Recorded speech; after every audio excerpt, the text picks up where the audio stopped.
सर्वभूते संस्थिरूपे ओम नमस्तुते ओम नमो नमः ईशो सर्वस्व जगतं खालिदं कंभाले विष्णु जसा सुग्री धर्मनाहं कपमादं अल्लाहि बनानी स्वरूपे ओम नमस्तुते ओम नमो नमः अल्लाह जस्नाम सस्ताम पूर्णं परम कर ओम ब्रह्मांड प्रभासित कल्याण शांति जुगे जुगे नमः सर्वधा कल्याण सुमति गौरी ऋषि मृत्यु जरा मृत्यु अगमोनि नमः नदितियो मन चतुर्थ मन पंचोते न पंचो मन षष्ठ मन सप्त मन पंचोते नवष्ट मन नव मन दश मन पंचोते জোরে বলে বুঝতে পারে মাত্র বিষয় কি বলছে নিজেই পড়ে নিজে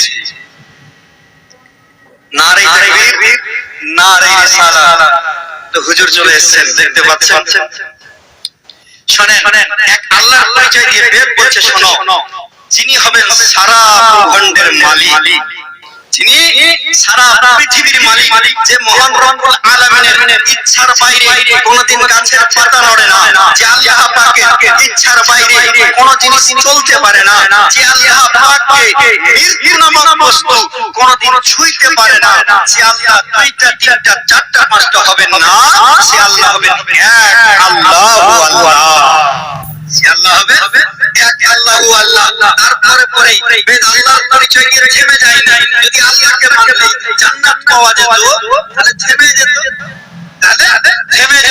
তাহলে বোঝা যায় আল্লাহকে মানার পরে কেউ জান্নাত পেতে পারে না লা ইলাহা ইল্লাল্লাহ কোন ব্যক্তি যদি একবার নয় এক হাজার বার করে ওর ঈমান সম্পূর্ণ হতে পারে না আপনাদেরকে যুক্তি দিয়ে বুঝিয়ে দেই আমার আপনার সামনে এই লাইট জ্বলছে লাইটের পিছনে তার কয়টা আছে বলেন তো দুইটা একটা কারেন্ট একটা আর এবার যদি আপনাদের এই 17 মাইলের চালাক মানুষ দাঁড়িয়ে যায় ও দাঁড়িয়ে বলে আমি কারেন্ট নেবো আর নেবো না একটাই তারে 5000 টাকা দেবেন লাইট কেন 50000 টাকা দেবেন ছাড় বাকি আল্লাহ তাআলা আসবে না দুনিয়ার মানুষ শুনে রেখে দাও লা ইলাহা ইল্লাল্লাহ এটি হচ্ছে একটি কারেন্ট আর মুহাম্মাদুর রাসূলুল্লাহ এটি হচ্ছে একটি আর যতক্ষণ পর্যন্ত লা ইলাহা ইল্লাল্লাহ কারেন্টের সঙ্গে মুহাম্মাদুর রাসূলুল্লাহর আরকে যোগ না করবে ততক্ষণ পর্যন্ত একজন মুমিনের হৃদয়ে ঈমানি নূর জ্বলে উঠতে পারে না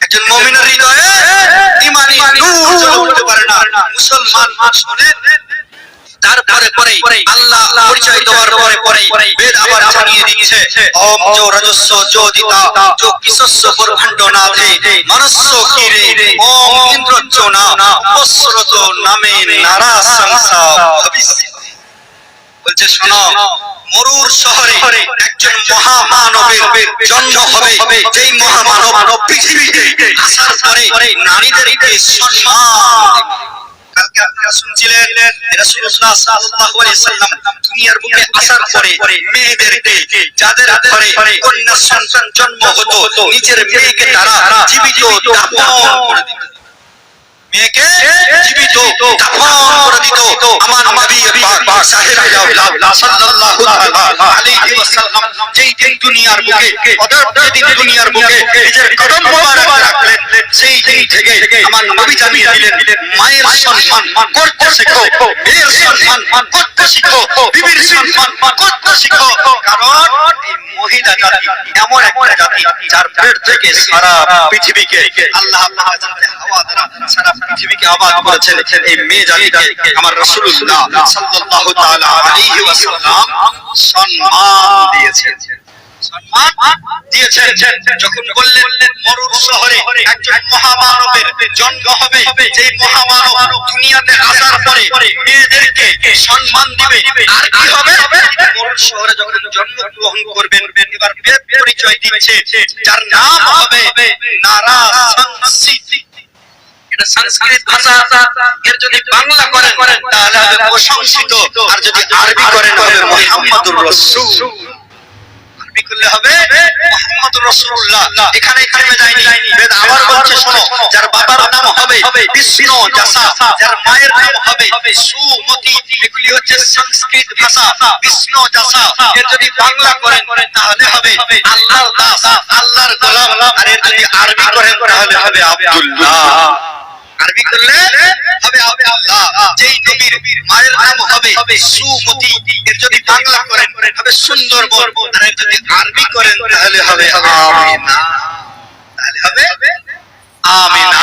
হে মুসলমান, আমার নবী পাক সাহেবে আওলাদ সাল্লাল্লাহু তাআলা আলাইহি ওয়াসাল্লামের নাম হলো মুহাম্মদ, নবীর পিতার নাম হলো হযরতে আব্দুল্লাহ, নবীর মাতার নাম হলো হযরতে আমিনা, নবীর মায়ের নাম হযরতে আমিনা।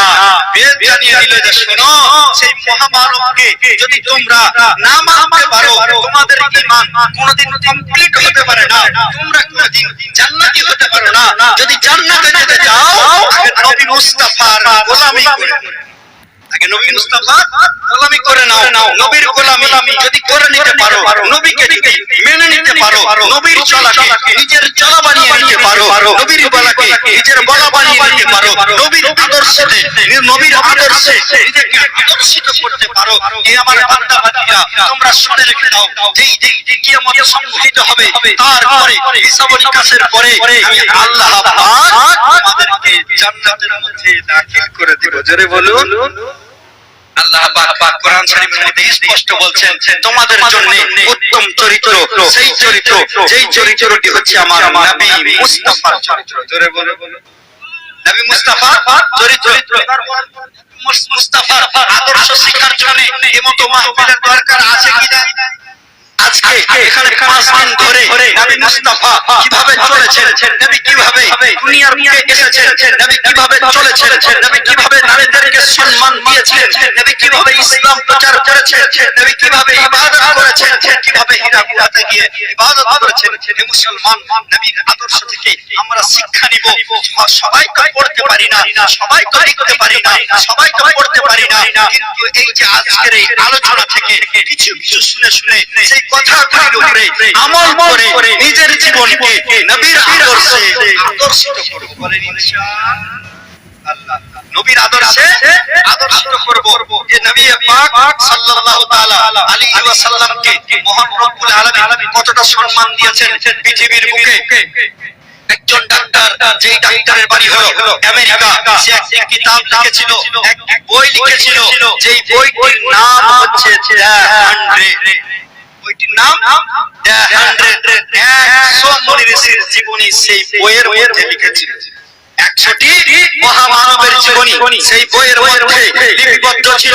তাকে যখন জিজ্ঞাসা করা হলো, এ বলো এই বইয়ের মধ্যে 100টি মনীষীর জীবনী, 100টি মহামানবের জীবনী লিখেছো, তার মধ্যে তুমি সর্বপ্রথম যার জীবনী বর্ণনা করেছো সেটা তোমার ধর্মের নয়, লোকটি ছিল খ্রিস্টান ধর্মের অনুসারী। তাকে বলল বলো সেই মহামানবের যে সর্বপ্রথম যার জীবনী লিখেছো তিনি তো তোমার ধর্মের নয়, তিনি তার জীবনী কেন সর্বপ্রথমে লিখলে? তখন তিনি বলছেন শোনো, তিনি এমন একজন মহামানব যিনি পৃথিবীর বুকে 150 বছরের জিন্দেগিতে ভুলেও একটা মিথ্যা কথা বলে, ভুলেও একটা মিথ্যা কথা বলে। যেই নবী বিনা প্রয়োজনে গাছের ফুল ফল পাতা ছেড়ে ফেলে যেই নবী রাস্তা দিয়ে চলেছেন, গা ঝুঁকে নবী মুস্তাফাকে ছায়া দিয়েছেন। নবী পাক সাল্লাল্লাহু তাআলা আলাইহি ওয়াসাল্লাম যখন মরুভূমি দিয়ে চলেছেন, এক মেঘ সব সময় নবী মুস্তাফার মাথার উপরে ছায়া দিয়েছেন, নবীর মাথার উপরে ছায়া দিয়েছেন। সেই নবী, সে মহামানবের জীবনী যদি সর্বপ্রথম না লিখি কার লিখবো? আমার নবী এমন একজন নবী সারা বিশ্বের জন্য উদাহরণ। তিনি হলেন তার উদাহরণ, তার উপমা দ্বিতীয় কেউ হবে না। সারা বিশ্ব খুঁজলে, সারা পৃথিবী খুঁজলে যেমন কোনো দ্বিতীয় কেউ পাওয়া যাবে না, সারা বিশ্ব খুঁজলে দ্বিতীয় মুস্তাফা দ্বিতীয় মুস্তাফা পাওয়া যাবে না। আমার নবীকে আল্লাহ পাক কেমন করে সৃষ্টি করেছেন, আল্লাহ পাক বলছেন আমি হযরত আদম আলাইহিস সালামকে সৃষ্টি করেছি, আদম আলাইহিস সালামের মতো সিস আলাইহিস সালামকে বানাইনি, সিস আলাইহিস সালামের মতো নূহ আলাইহিস সালামকে বানাইনি, নূহ আলাইহিস সালামের মতো ইব্রাহিম আলাইহিস সালামকে বানাইনি, হযরত ইব্রাহিম আলাইহিস সালামের মতো হযরত ইসমাঈল আলাইহিস সালামকে বানাইনি, এমন কি কাউকে নবীর মতো বানাইনি। সারা পৃথিবীর মানুষ একসঙ্গে যদি জামায়াত হয়ে যায়, তাদের সৌন্দর্য সারা বিশ্বের মানুষের সৌন্দর্য চাইতে একজন নবীর সৌন্দর্য বেশি হয়ে যায়, আর সমস্ত নবীর যে সৌন্দর্য তার চাইতে বেশি সৌন্দর্য দিয়ে আমার নবীকে আল্লাহ পাক বানিয়েছেন। আল্লাহ পাক বানিয়েছেন। আপনারা শুনলেন হুজুর খুব সুন্দর ভাবে আপনাদেরকে নূরের আলোচনা করে শোনালো। নবী মুস্তাফা নূরকে আল্লাহ পাক নিজের নূর দ্বারা সৃষ্টি করেছেন। যারা নবীকে আমাদের মতো মানুষ বলে, আপনারা কি বলেন? নবী আমাদের মতো মানুষ, জোরে বলেন নবী আমাদের মতো মানুষ না মুসলমান। কি করে নবী আমার মতো মানুষ হতে পারে? যেই নবী মুস্তাফা সাল্লাল্লাহু তাআলা আলাইহি ওয়াসাল্লাম দুনিয়ার বুকে আসার পরে আল্লাহ পাক জানিয়ে দিয়েছেন, হে আমার নবী আপনি শুনে রেখে যান, আমি আল্লাহ পাক আপনার প্রশংসাকে, আপনার সম্মানকে, আপনার ইজ্জতকে আমি আল্লাহ পাক বাড়িয়ে দিয়েছি। আমি আল্লাহ পাক বাড়িয়ে দিয়েছি। যার ইজ্জত, যার সম্মান আল্লাহ পাক রব্বুল আলামিন বাড়িয়ে দেন পৃথিবীর না। সুতরাং নবী মুস্তাফা আমাদের মতো মানুষ নন, তিনি মানুষ, তিনি আমাদের মতো সাধারণ মানুষ না। যারা প্রমাণিত করতে চাই কোরআনের আয়াত দিয়ে যে নবী মুস্তাফা আমাদের মতো মানুষ, কুল ইন্নামা আনা বাশারুম মিসলুকুম, হে নবী আপনি বলে দেন আমি তোমাদের মতো মানুষ। হে নবী আপনি বলে দেন আমি তোমাদের মতো মানুষ। এই আয়াতটি কেন নাযিল হয়েছিল? হে মুসলমান, যখন হযরত ঈসা আলাইহিস সালাম দুনিয়ার বুকে এসেছিলেন, তো তিনাকে সবাই আল্লাহর বেটা বলতে লাগলো। আল্লাহর বেটা বলতে লাগলো। যখন ঈসা আলাইহিস সালামকে মানুষ আল্লাহর বেটা বলতে লাগলো, তখন আল্লাহ পাক সেই খেয়াল করে বলে, হে নবী আপনি বলে দেন আমি তোমাদের মতো মানুষ, যাতে কেউ আমার নবীকে খোদার বেটা না বলে দেয়, বেটা না বলে দেয়। হে মুসলমান, সেই আয়াতের মধ্যে বলা তো হয়েছে আমি তোমাদের মতো মানুষ, কিন্তু আমার প্রতি খোদাই ওহী নাযিল হয়, তোমাদের প্রতি হয় আমার প্রতি খোদাই ওহী নাযিল হয়। এবার আপনারা বলেন এখানে এটা কি তার? এটা আপনার বাড়ি ছাদের পাশ দিয়ে ওই বলে যেটা গিয়েছিল ওটা কি? ওটাও তার। এই তার ইসলাম হলো বলেন, এই তার ইসলাম হলো না। এবার যদি কালকে কোনো বুদ্ধিমান মানুষ গিয়ে গোসল করার পরে গামছাটা বলে কালকে তো তার ছিল কিছু হয়নি, আজকে আমার এই গামছাটা ওই তারের মধ্যে শুকাবো, গামছা শুকানোর আগে ওই শুকিয়ে যাবে। কেন? এটাও তার, ওটাও তার। পার্থক্য হলো ওই তারের মধ্যে 11,000 ভোল্ট চলাচল করে। বলে মুসলমান, এই তার যদি ওই তারের মতো না হয়, আমি কি করে নবী মুস্তাফার মতো মানুষ হতে পারি? আমি কি করে নবী মুস্তাফার মতো মানুষ হতে পারি? ওই তারে কারেন্ট চলার জন্য এই তারের মতো নয়, আমার নবী মুস্তাফার প্রতি ওহী আসার কারণে আমাদের মতো মানুষ। হে মুসলমান, এবার বলা যায় রাসূলুল্লাহ সাল্লাল্লাহু আলাইহি সাল্লামকে আমরা নূরের নবী বলি। এবার কিছু মানুষ বলে যে নবীকে নূরের নবী বলছো, যেই দিন আল্লাহ পাক হযরত আদম আলাইহিস সালামকে সৃষ্টি করলো, আদম আলাইহিস সালামকে সৃষ্টি করার পরে মহান রব্বুল আলামিন বলল উসজুদু লি আদম, তোমরা আমার আদম আলাইহিস সালামকে সাজদা করো। আদম আলাইহিস সালাম সাজদা করো। আদম আলাইহিস সালামকে যখন সাজদা করতে বললেন, সমস্ত ফেরেশতা সাজদা করলো, ইবলিস করলো। এবার দিচ্ছে বলো আদম আলাইহিস সালাম আপনার বাড়ি ছাদের পাশ সাল্লাল্লাহু আলাইহি সাল্লামকে আমরা নূরের নবী বলি। এবার কিছু মানুষ বলে যে নবীকে নূরের নবী বলছো, যেই দিন আল্লাহ পাক হযরত আদম আলাইহিস সালামকে সাজদা এক রাকাতে দুইটি সাজদা হয়ে গেছে।